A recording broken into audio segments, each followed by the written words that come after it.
अरे अंकल साहब, अंकल साहब, अंकल साहब। सांप का नाम आते ही हम थर थर कांपने लगते हैं। अरे कांपे भी क्यों ना, सांप काटने से लोगों की मौत जो हो जाती है। पुराने जमाने में ऐसे ज्यादातर केस देखने को मिलते थे कि सांप काट ले तो उसका मरना तय होता था। यही वजह है कि लोग आज भी सांप को देखकर थर थर कांपने लगते हैं। सांप बहुत ही ज्यादा जहरीला होता है। उसके विष बॉडी में जाते ही इंसान मरने लगता है। भारत में हर साल करीब 2.5 लाख लोगों के साथ सांप के काटने की घटनाएं होती हैं, जिनमें से करीब 46,000 लोगों की मौत हो जाती है। इसके अलावा बहुत से मामले तो ऐसे हैं जिसे रिपोर्ट ही नहीं किया जाता। बहुत से लोग गांव में ही सांप के काटने का इलाज करते हैं क्योंकि उनके आसपास इलाज की सही सुविधाएं उपलब्ध नहीं होती। तो चलिए दोस्तों, आज के इस वीडियो में हम आपको बताते हैं कि अगर कभी गलती से आपके अगल बगल किसी को सांप काट ले तो आप सबसे पहले क्या करें, और सबसे जरूरी बात कि क्या ना करें, और हाँ, कैसे पता करें कि जिस सांप ने आपको काटा है वो सच में जहरीला है भी या नहीं। तो बस इसके लिए बने रहिए वीडियो के अंत तक, क्योंकि आज का ये वीडियो देखने के बाद आने वाले दिनों में आप कई लोगों की जान बचा सकते हैं। तो चलिए आज के इस वीडियो को शुरू करते हैं। हिंदू धर्म में सांप को देवता का दर्जा दिया गया है। यही वजह है कि नाग पंचमी के दिन इनकी पूजा भी की जाती है। लेकिन इस बात से भी नहीं नकारा जा सकता है कि सांप या नाग धरती पर सबसे विषैले जंतुओं में से एक है, जिसके काटने पर पीड़ित व्यक्ति की मौत भी हो सकती है। पुराने जमाने में सांप के काटने से ज्यादातर लोग बिना सही इलाज के ही मर जाते थे। ऐसे में आज ये समस्या कम हो चुकी है, क्योंकि लोग सांप काटने के बाद पैनिक नहीं होते बल्कि डॉक्टर के पास जाते हैं। माना जाता है कि सांप का जहर दिल और मस्तिष्क तक पहुंचने या पूरे शरीर तक फैलने में लगभग 3 से 4 घंटे का समय लेता है। इसके बाद धीरे धीरे विष का असर पूरे शरीर में होने लगता है। ऐसे में इस समय आपको दिमाग से काम लेना चाहिए। चलिए सबसे पहले जानते हैं कि आखिर सांप के काटने का लक्षण क्या होता है। सांप ज्यादातर पैरों और बाहों पर ही काटते हैं। करीब 70% बार पैर के निचले भाग में सांप काटता है, क्योंकि सांप के लिए इस भाग तक पहुंचना आसान होता है। इसलिए लंबे जूते पहनने से कई लोगों की जान बच सकती है। सांप आमतौर पर सुबह या अंधेरे में काटते हैं, यानी कि उस समय जब वो अपना भोजन खोजने बाहर निकलते हैं। इसलिए इस समय में ज्यादा सावधान रहने की जरूरत है। एक टॉर्च या रोशनी के लिए किसी भी तरीके का इस्तेमाल करें। सांप के काटने में से केवल 20% घटनाएं जहरीले सांपों के काटने की होती हैं। अगर जहरीले सांप के काटने के तुरंत बाद ही सही उपचार उपलब्ध हो तो ज्यादातर जानों को बचाया जा सकता है। जहरीला सांप काटने पर दांतों के 2 निशान होते हैं। ज्यादा निशान हो तो समझो कि सांप जहरीला नहीं था। सांप की बहुत सारी जातियां होती हैं। भारत में मिलने वाले सांप की 300 जातियों में से 50 जहरीली होती हैं। इनमें से भी केवल 4 आम तरह के और सबसे महत्वपूर्ण होते हैं। जहरीले सांपों में से नाग और करैत एक तरह के सांप हैं और वाइपर एक तरह के अलग सांप हैं।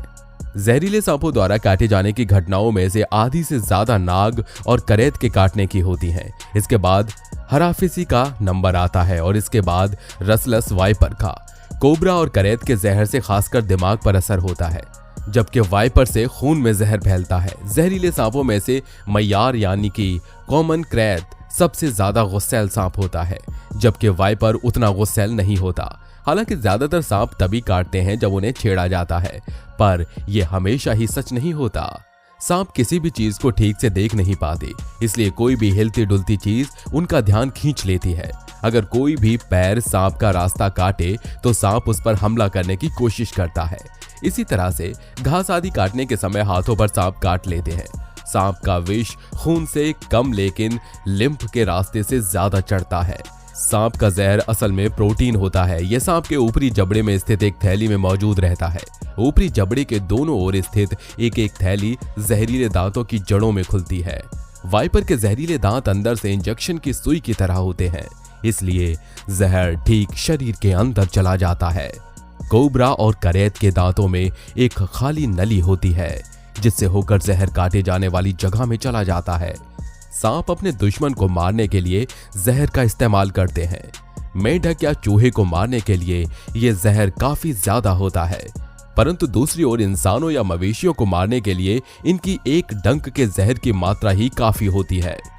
करैत का जहर किसी भी और सांप के जहर से ज्यादा खतरनाक और विषैला होता है। छोटा वाइपर के एक बार काटने से औसतन जितना जहर निकलता है उसकी मात्रा किसी मनुष्य को मारने के लिए जितना जहर चाहिए होता है उससे आधी होती है। सांप के निचले भाग की खाल से भी सांप के पहचानने में मदद मिलती है। जहरीले सांपों में शल्क एक तरफ से दूसरी तरफ बिना टूटे हुए फैले होते हैं, वहीं बिना जहर वाले सांपों में ये शल्क बीच में विभाजित होते हैं। शल्क एक छोटे खंड को कहते हैं जो उसके शरीर की त्वचा से बाहर उगा हुआ हो और अंदर के शरीर और त्वचा को वातावरण, शिकार या अन्य हानि से सुरक्षित रखता है। दोस्तों चलिए अब जान लेते हैं कि अगर सांप काट ले तो इससे हमारे शरीर पर कहां और क्या असर पड़ता है। Number 1, heart. सांप का जहर दिल के आसपास के टिश्यूज को खत्म कर देता है। ब्रेन पॉइजन से दिल और रेस्पिरेटरी सिस्टम के सेंटर पर असर करता है, जिस वजह से इंसान के अंदर का डर बढ़ जाता है और उसकी जल्द ही मौत हो जाती है। इसी तरह से हार्ट बीट के रुक जाने से भी इंसान की मौत तुरंत हो जाती है। सांप के काटने से अचानक होने वाली मौतें दिल के टॉक्सिन्स के कारण होती हैं, परंतु कुछ मौतें हद से ज्यादा डर जाने के कारण भी होती हैं। Number 2, brain poison. दोस्तों करैत और कोबरा का जहर नर्वस सिस्टम को रोक देता है। करैत और कोबरा में ब्रेन पॉइजन होते हैं। सांप के काटने पर यह जहर लिम्फ और खून में पहुंच जाते हैं। इनके द्वारा ये ब्रेन के सेंटर तक पहुंच जाते हैं, जिस वजह से हार्ट और रेस्पिरेटरी सिस्टम काम करना बंद कर देते हैं। अगर आपके सामने कभी कोई ऐसा मरीज देखे तो उसे सबसे पहले न्योस्टिकमाइन नाम की ये इंजेक्शन लेने का सुझाव दें। ये दवा दिमाग के लकवा करने के असर से बचाव कर देती है। Number 3, blood poisoning. वाइपर के काटते ही इसका जहर चंद मिनटों में खून के जमने की प्रक्रिया को अफेक्ट करने लगता है। इससे मसूड़ों, गुर्दों, नाक, फेफड़े, पेट, मस्तिष्क, दिल आदि में से खून निकलने लगता है। एक बार शुरू होने के बाद ये खून निकलना बंद होने का नाम नहीं लेता, जिस वजह से ये 1-2 घंटों में ही जानलेवा साबित हो जाता है। Number 4, nervous system. न्यूरोटॉक्सिन से पलकें भारी होने लगती हैं। करीब 95% मामलों में यह सांप के काटने का पहला लक्षण होता है, इसलिए नींद आना सबसे पहला लक्षण होता है। इसके बाद निगलने और सांस लेने में मुश्किल होनी शुरू हो जाती है। सांस की रेट मेजर करने का तरीका एक बहुत ही उपयोगी तरीका है। इसे करने के लिए घायल व्यक्ति से कहें कि वो एक बार सांस लेकर उंगलियों पर गिने। अगर हर अगली सांस के साथ गिनती कम और कम होती जाए तो इसका मतलब है कि सांस लेने की कैपेसिटी पर असर हो रहा है। अगर डंक जहरीला हो तब असर ज्यादा से ज्यादा 15 घंटों में दिखने लगता है, लेकिन सबसे पहले असर कुछ मिनटों में दिखाई देना शुरू हो सकता है, पर आमतौर पर यह असर आधे घंटे के बाद ही दिखना शुरू। कैसे पता करें कि काटने वाला सांप जहरीला था या नहीं? दोस्तों जहरीले सांपों के काटने पर दांतों के 2 निशान अलग ही दिखाई देते हैं। अगर सांप जहरीला न हो तो सांप के काटने पर 2 से ज्यादा निशान होते हैं, मगर ये निशान न दिखने पर सांप ने नहीं काटा है ऐसा सोचना गलत है। सांप के जहर का असर सांप के काटने के कुछ समय बाद होता है। जहरीले सांप के डंक से या तो पलकें झपकने लगती हैं या मसूड़ों से खून निकलने लगता है। मसूड़ों से खून आना सबसे आम लक्षण है, जो कि करीब 95% मामलों में दिखाई देता है। आमतौर पर यह लक्षण 1 घंटे के अंदर अंदर दिखाई देने लगते हैं। ज्यादातर असर 24 घंटों में दिखने लगते हैं। कभी कभी कुछ अपवाद भी होता है, जिसमें काटने के करीब 3 दिन बाद पेशाब में खून आना शुरू हो जाता है। ऐसा तब होता है जब डंक में जहर की मात्रा कम गई हो। दोनों तरह के जहरीले सांप द्वारा काटने पर काटे जाने वाली जगह के टिश्यूज सड़ने लगते हैं, पर ऐसा वाइपर के काटने पर ज्यादा होता है। सांप के काटते ही तुरंत क्या करें?